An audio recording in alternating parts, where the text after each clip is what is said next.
میں آپ سے انصاف سے پوچھتا ہوں، میرا نہ تو جو ہے وہ کوئی جارحانہ انداز ہے گفتگو کرنے کا اور نہ میرا مزاج ہے، لیکن میں یہ آپ سے انصاف سے پوچھتا ہوں،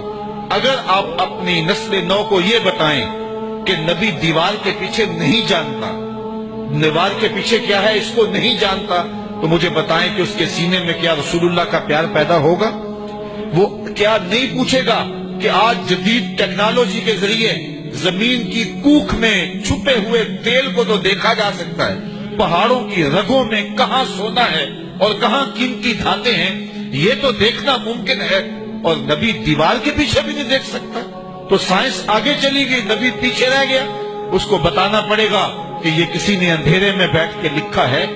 نبی تو نبی رہا، نبی کا غلام مسجد نبوی کے ممبر پہ بیٹھا ہے، دیوار کیا راستے میں کئی پہاڑ کھڑے ہیں، نہاون میں جنگ ہو رہی ہے، 1 مہینے کی مسافت ہے، حضرت ساریہ پہاڑ کو چھوڑنے لگتے ہیں تو حضرت عمر یہی سے آواز دیتے ہیں، یا ساریہ الجبل، اے ساریہ پہاڑ کو نہیں چھوڑنا، یہ شان ہے خدمت گاروں کی سرکار کا عالم۔ اگر اپنی نئی نسل کو یہ بتائیں کہ نبی کو کسی چیز کا اختیار نہیں ہے تو مجھے بتائیے کہ نسل نو یہ سوال نہیں کرے گی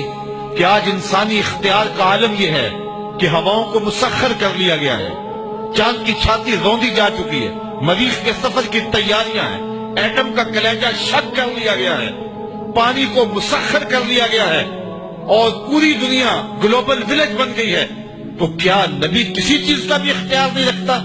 نئی نسل کو بتانا ہوگا یہ ظلمتوں کے مارے ہوئے لوگوں کی کہانی ہے، نبی کے اختیار کی بات پوچھتے ہو تو سنو، نبی انگلی اٹھائے چاند کے ٹکڑے ہو جائیں، سورج پلٹ کے اثر کے وقت پہ آ جائے اور سڑیاں کھجوراں اگا جان دائے اور پتھراں نو کلمے پڑھا جان دائے، قطرے کو سمندر ذرے کو ستارہ کرتے ہیں، کونین کو خم آ جاتا ہے جب زلف سوارا کرتے ہیں۔ نعرہ تکبیر، نعرہ رسالہ، عظمت و شان مصطفیٰ۔ لوگ کہتے ہیں نبی کے چاہنے سے کچھ نہیں ہوتا، میں کہتا ہوں نبی چالے خدا قبلے نہیں بدل دیتا۔ بنو سلمہ کی مسجد ہے، ظہر کی نماز ہے، حضور نماز پڑھانے لگے تو خاطر عطر میں بات آئی، قبلہ تبدیل ہو جائے تو کیا خوب، طائر سدرہ نشین کے پروں کے پھڑ پھڑانے کی آواز آنے لگی، جبریل حاضر خدمت ہوئے اور عرض گزار ہوئے، حضور اگر پروگرام بن گیا ہے تو پھر دیر کا ہے کہ ابھی رخ بدل لو، یا اللہ تیری نماز تو پوری ہو لے۔ کہا میری نماز بعد میں پوری ہوگی، پہلے تیری مرضی پوری ہو۔ می وریا کستوریاں دا جدوں یار نچوڑیاں زلفاں، می وریا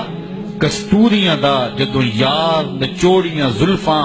قبلہ اودے بنیا سائن جدے یار نے موڑیاں زلفاں۔ تو ہم تو اس نبی کے چاہنے، اس نبی کے ماننے والے۔ اللہ اکبر۔ یہاں مجھے بڑی اچھی بات یاد آئی، خطیب الاسلام علیہ رحمہ صاحبزادہ سید فیض الحسن شاہ رحمۃ اللہ تعالی علیہ فرمایا کرتے تھے، تم نے حلیمہ کی بکریوں کے پیچھے پیچھے دیکھا، سدرہ پر جبریل کے آگے آگے نہیں دیکھا۔ اور اقبال کہتا ہے تو نے یوسف کو کنویں میں دیکھا تو کیا دیکھا، ارے ناداں جو مطلق تھا مقید کر دیا تو نے۔ تو اس نظر سے دیکھا جائے اور نبی کے فضائل و مناقب بیان کیے جائیں تو نئی نسل کے سینے میں حضور کا پیار پیدا ہوگا۔